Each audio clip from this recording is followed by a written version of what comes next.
তিনটা কাজ করলে আপনি আল্লাহর প্রিয় বান্দা হয়ে যেতে পারবেন। সূর্য, সাগর, মাটি, এই তিনটার মতো হন।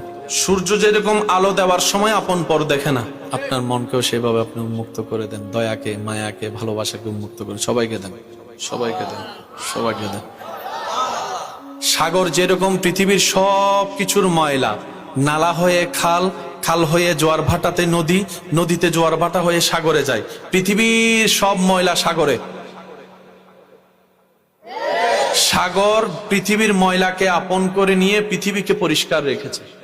আপনিও ঠিক তেমনি ভাবে সবার কষ্ট দুঃখ অন্তর নিয়ে সবাইকে হাসিতে রাখেন। তৃতীয় নম্বর, মাটি। এই মাটিতে আপন হাঁটলেও মাটি চুপ, দুশমন দৌড়াইলেও মাটি চুপ, বেয়াদব যদি কুড়েও ফেলে মাটি চুপ। মাটির মতো চুপ হয়ে যান। বিজয় কিভাবে আসবে আপনি কল্পনাও করতে পারবেন না। আল্লাহ কেন দেয় এরকম জানেন? আল্লাহ একটু পরীক্ষা করে দেখে বান্দা কি দুনিয়াতে ভেঙে যায় নাকি আমার দিকে তাকায় থাকে, আমি একটু দেখি। যখন দিন, সপ্তাহ, মাস হয়ে যখন দেখে যে বান্দা অনড়, আল্লাহ তুমি দিলে, তুমি যা করো।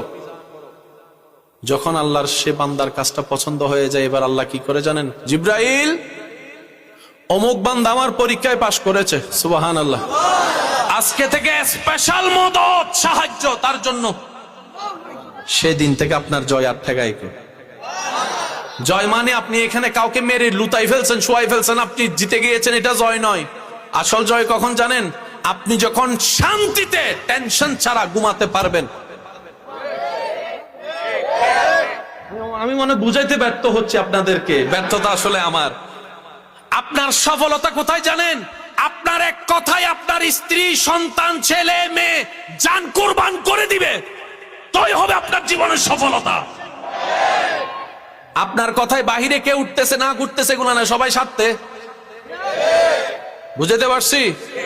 মারা গেলে আপনার বউটা না সাথে থাকবে, সন্তানে না সাথে থাকবে, যদি ভদ্র হয়, আদবদার হয়। আপনার আসল সফলতা কোথায় জানেন?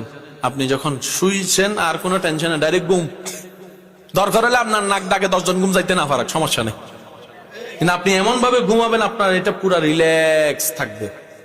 এটা আপনার সফলতা। বুঝাতে পারছি কথা? ঘরের মধ্যে কোনো পোলাও, রোজ, বিরিয়ানি নাই, কিন্তু আপনার পরিবার নিয়ে আপনি শাকভাত দিয়ে খাচ্ছেন। এক লোকমা দিচ্ছেন, ছেলের চেহারা দেখতেছেন। এক লোকমা দিচ্ছেন, নাতির চেহারা দেখতেছেন। এক লোকমা দিচ্ছেন, বউয়ের চেহারা দেখতেছেন। সবাই মিলে বসে ভাত খাইতেছেন। এর চাইতে বড় ইজ্জত, সম্মান, শান্তি। আমি একটু আওয়াজটা শুনতে